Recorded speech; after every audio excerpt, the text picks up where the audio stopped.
Bismillahirrahmanirrahim. Assalamualaikum warahmatullahi wabarakatuh.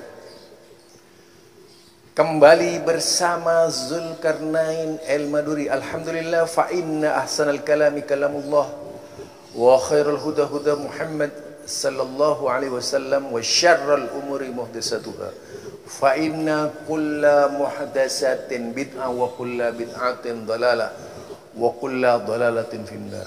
Nah, ini saya ingin menyampaikan pernyataan Raja Salman berkaitan dengan Syekh Muhammad bin Abdul Wahab.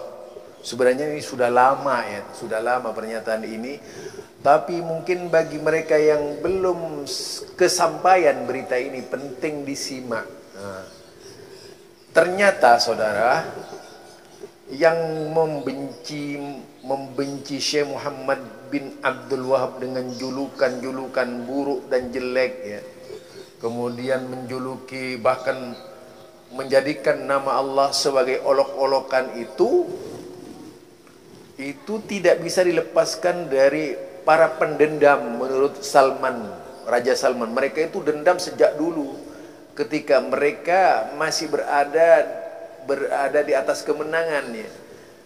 Jadi sekarang ini anak-anak buahnya orang-orang yang memusuhi Syekh Muhammad bin Abdul Wahab seragam memberontak itu.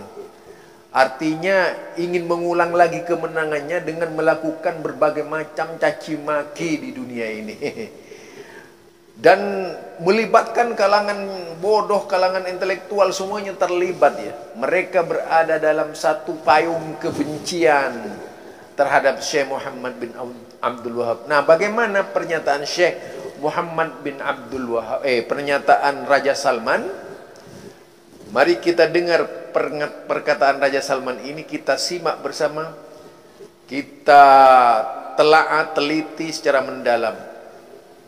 الأولى وانتشارها الواسع في شبه الجزيرة العربية ونجاحها في إرسال الاستقرار والأمن والحكم الرشيد أدى إلى النقمة عليها، إذا بدأ البعض إطلاق مصطلح الوهابية على تلك الدعوة لتنفير المسلمين من هذه الدولة وبهذه الصيحة. هنا أدعو الجميع للعودة إلى تراث الشيخ محمد الوهاب والبحث في ثناياه عن أي شيء يخالف الكتاب والسنة النبوية المطهرة، ولن يجدوه أين الجديد أو الاختراع في هذه الدعوة حتى يطلقون عليها عشان الألقاب والصفات ويسمونها تتضمن أشياء غريبة خارج عن الدين الإسلامي.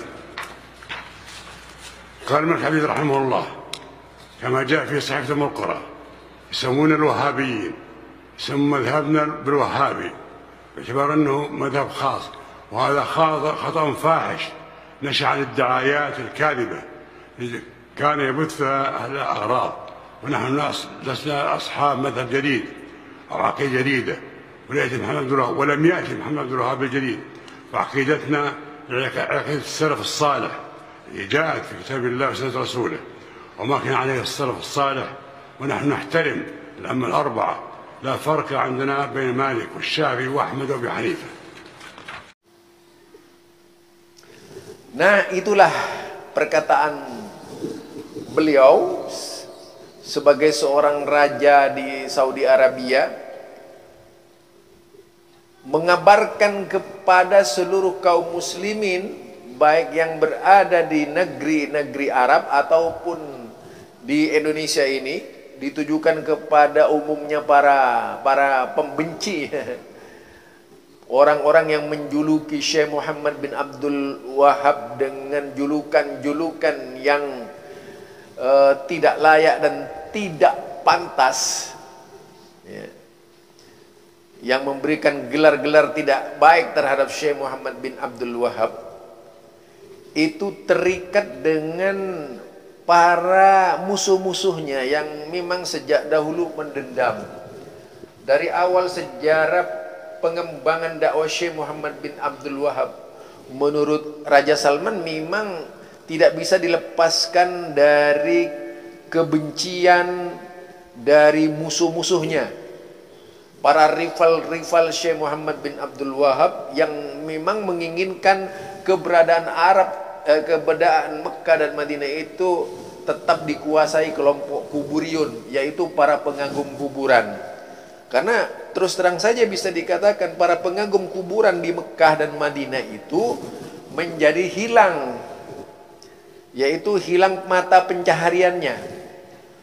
Karena bagi mereka itu mata pencaharian yang cukup besar dan luar biasa ya. Artinya sebagai bagian dari penghasilan yang dicapai oleh mereka dari sela-sela kuburan itu. Nah itu kalau kita hayati, kalau kita cermati dari perkataan siapa namanya, Raja Salman ya, yang memperingatkan seluruh kaum muslimin untuk mengkaji ulang dengan hati bersih, dengan hati tulus, dengan hati ikhlas, bagaimana yang sebenarnya gerakan dakwah Syekh Muhammad bin Abdul Wahab. Apakah seperti yang dikatakan oleh mereka yang tidak senang, atau justru Syekh Muhammad bin Abdul Wahab itu berjalan di atas yang lurus? Karena musuhnya luar biasa. Oh, apalagi di Indonesia itu mereka yang berada di bawah naungan para sufi, para pengagum wali-wali majdub itu ya. Aduh, luar biasa bencinya kepada Syekh Muhammad bin Abdul Wahab ya. Jadi ini luar biasa dilakukan di Indonesia, seolah-olah mereka ini terlibat masa lalu, tahu persis gitu.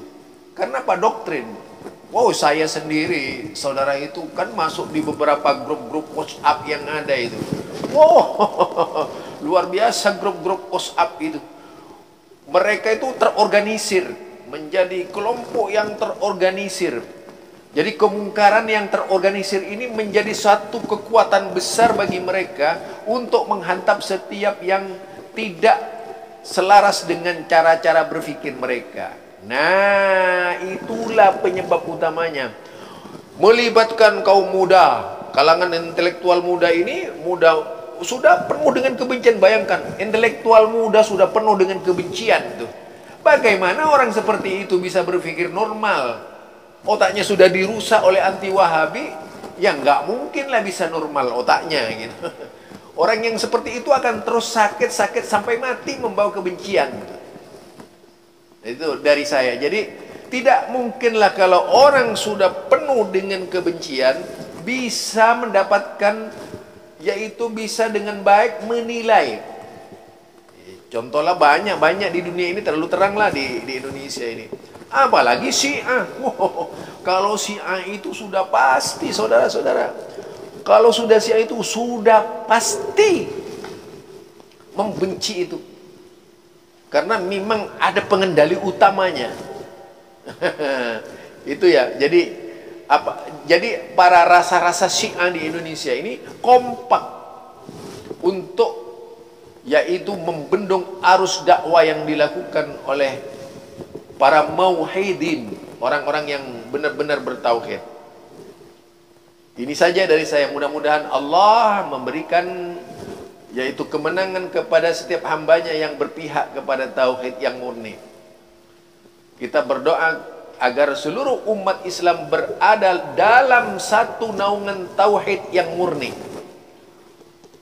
Bukan tauhid abal-abal, tapi tauhid yang murni, tauhid yang dibawa oleh para rasul, tauhid yang diyakini oleh para sahabat, tauhid yang diyakini oleh para tabi'in, bukan tauhid bikinan. Subhanakallahumma wa bihamdika asyhadu an la ilaha illa anta astaghfiruka wa atubu ilaik. Wassalamu alaikum warahmatullahi wabarakatuh.